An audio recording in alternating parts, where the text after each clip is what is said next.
Hi, today we look at a red and a white from the country of Serbia on today's edition of World Wine Review.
Hi, welcome to the new enhanced World Wine Review. Let me just go over the format that we're going to be following from now on.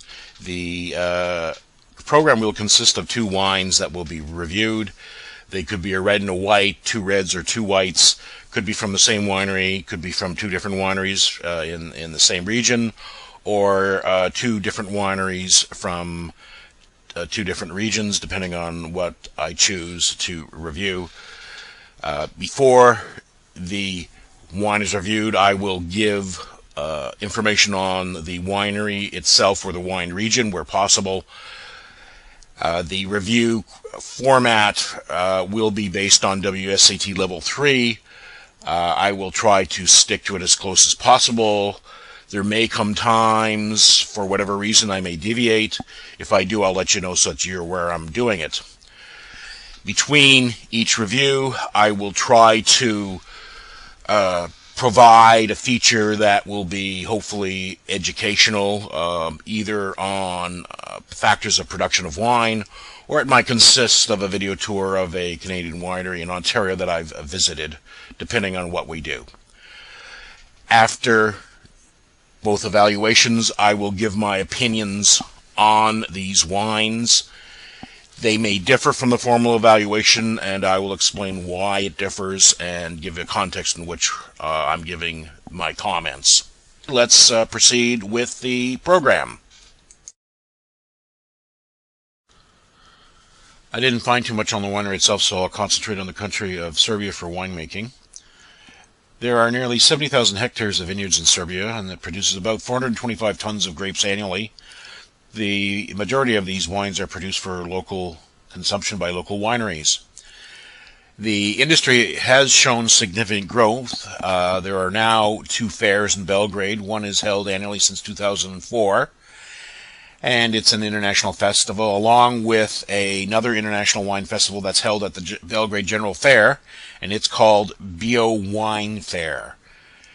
The harvest season in Serbia runs from July to October. The history of winemaking in Serbia dates back to prehistory. During the Roman period, it was a very rich time for viticulture, and wine has been a part of Serbian culture since the establishment of statehood, especially during the reign of the Nemanjic dynasty, 1166 to 1371. This was a time which encouraged and promoted viticulture. Yugoslavia was among the top 10 producers of wines in the world. At its peak in the 70s, it produced over 6 million hectoliters annually. But due to the constraints of socialism and central planning, the emphasis was put on quantity rather than quality. The wines were mass-produced in large agricultural combines such as Navip and Reuben, and the resulting quality was used for local consumption. The 1980s saw a sharp decline in production and exports, a development that continued into the 90s with the breakup of Yugoslavia and the subsequent breakdown of the Serbian economy. In the 2000s, winemaking took a sharp and decisive turn towards quality and distinction. Numerous small and medium privately owned wineries entered the market, often run as family businesses, with very high regard for standards of quality and taste. Some near-forgotten traditions such as Vermet of Serensky Karlovich were revived. The country's economic recovery also contributed to increase of domestic consumption. Production of wine in 2004 was 1.5 million liters. Wine consumption per capita is 16 liters as per 2006, yet only 5% of domestic production is exported, as per the 2004-7 data indicated, most of it going to neighboring countries and chiefly in bulk. High quality and quality wines constitute about 35% of wine production. The most important Serbian vineyard areas are situated in Negotinska Krajina, which is 250 kilometers to the east of Belgrade. Also in the area of Vršac, 100 kilometers to the northeast from Belgrade. On the slopes of Fruška Gora, which is 80 kilometers to the northwest of Belgrade. Also in Subotica, which is 200 kilometers north of Belgrade. Crnadija, 100 kilometers southwest of Belgrade. And Zupa, which is 230 kilometers to the southeast of Belgrade. A lot of these areas are on slopes facing south, and they may be near rivers, which help the production of wine grapes. We'll go into this more in a special feature between wine reviews on this program. So now let's review the 2008 Serbian Red.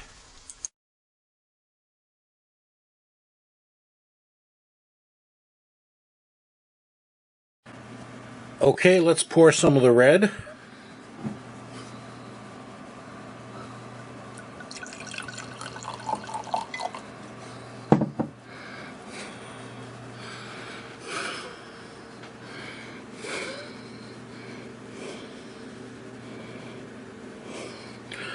Okay, looking at the color, it appears to be a medium ruby. It doesn't seem to be any faults with it, so it's clear. Let's check the nose.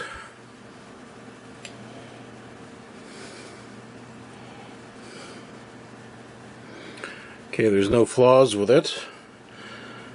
I would say it's of medium-minus intensity. I'm getting some raspberry, strawberry, and cherry flavors. It appears to be developed based on the bouquet. Let's try the palate.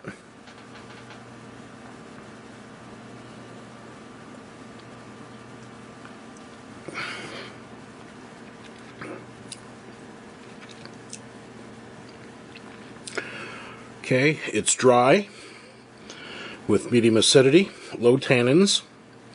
It has medium alcohol, and I would say medium plus body.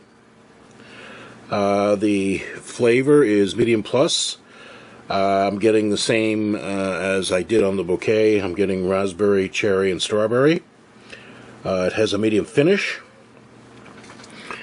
I would say this is a good wine. But I would say you would drink it now. I mean, you can keep it, but it's not going to age any better now. All in all, a very good value.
Okay, let's try out the white here.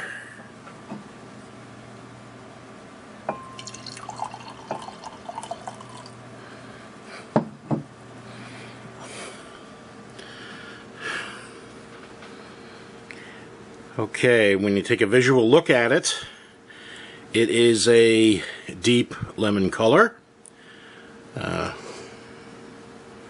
And no fault with it. So let's take a whiff.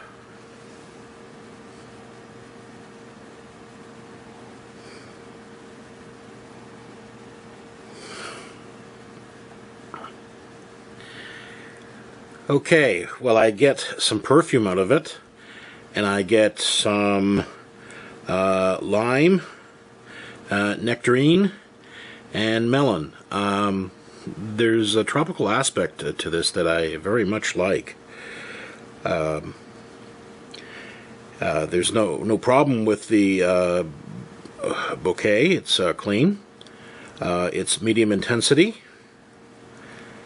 And this wine appears to be fully developed.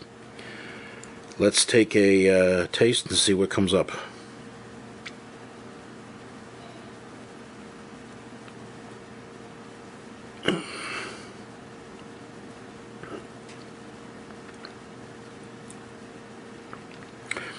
Well, it is a dry to slightly off dry. It has medium acidity, medium alcohol, and I would say medium minus body. I would say medium flavor intensity of passion fruit, peach, and nectarine. And it has a medium plus finish. I would say this wine is good to very good and is ready to drink now. It might keep for a little while, but it's not going to get any better. And I think it is an excellent value.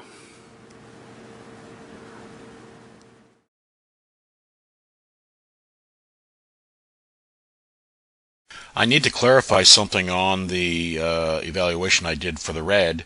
Specifically that I said it was a good wine. Based on the criteria of WSET, this wine would be a fair wine. The reason for that is because the wine is balanced, but it can't go any higher than fair because it doesn't express the, quote, typical characteristics of a Cabernet Sauvignon, which is usually black fruit of some type, black currants, capsicum, leather, depending on the where it's created. This wine has the characteristics more of a Pinot Noir with the strawberry and the red fruits. I took the WSET training so that I could understand the logic behind it and the reasoning why they do what they do. Otherwise, how can you get past it if you don't understand it? I've taken the training, so I think I have the knowledge and the logic behind it. I don't know if there is a place for it. Maybe in some circumstances in professional circles, in some kind of attempt to be neutral. Although, after reading Tim Hanai's book, I don't think that's really a possibility. Everybody's biased, no matter what you do. But I'm going to assign this wine, it's going to be Vinotype Sweet Weighted, 89. I think it's excellent wine for the money. And even though it doesn't have, quote, the typical Cabernet Sauvignon characteristics, it's a wonderfully tasting wine. And the point is to enjoy the wine in the end. And it's $9, and it's an excellent deal. I have a bottle open, kept it in the fridge for a couple of weeks, and it's held up wonderfully. So I'm very, very pleased with this. I can't recommend it enough. The Monday to Thursday score is 94. I think this wine is a Saturday night wine. And rates with any Canadian or other wine in the $15 to $20 range. An excellent deal. Okay, before I go into the white, I'm going to give a brief description as to what the Muscat Ottonel grape is. I didn't do it in the Serbian section because the opportunity didn't present itself, so I'll just tell you now. The Muscat Ottonel grape is white, and it's a variety that is a member of the Muscat family of Vitis vinifera. It's most notable for its use in dessert wines from Austria, Romania, Croatia, and Serbia, as well as dry wines from Alsace and Hungary.